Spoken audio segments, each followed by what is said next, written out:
அறநிலையத்துறை சட்டத்திலேயே கல்லூரி தொடங்க சட்டம் இருக்கு.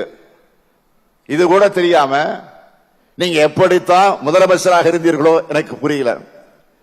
மறைந்த பெரிய பக்தவச்சலம் காலம் தொடங்கி ஏன் மக்கள் தலைவர் எம்ஜிஆர் அவர்களே முதலமைச்சராக இருந்த போது பழனி ஆண்டவர் தொழில்நுட்ப கல்லூரியை திறந்திருக்கிறார்.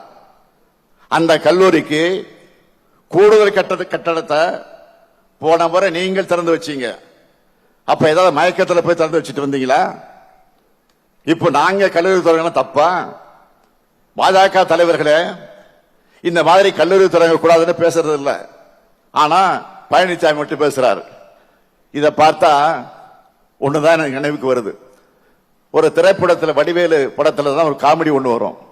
என்னன்னா, கொடுத்த காசுக்கு மேல என்னமா கூவுறான்னு. அந்த மாதிரி பாஜக காரங்களே பேசிட்டு இருக்காங்க. இந்து சமய அறநிலையத்துறையை பொறுத்த வரைக்கும் தமிழ்நாடு வரலாற்றில் இல்லாத அளவுக்கு திராவிட மாணவர் செய்திருக்கக்கூடிய சாதனையோட லிஸ்ட் பெருசா இருக்கு.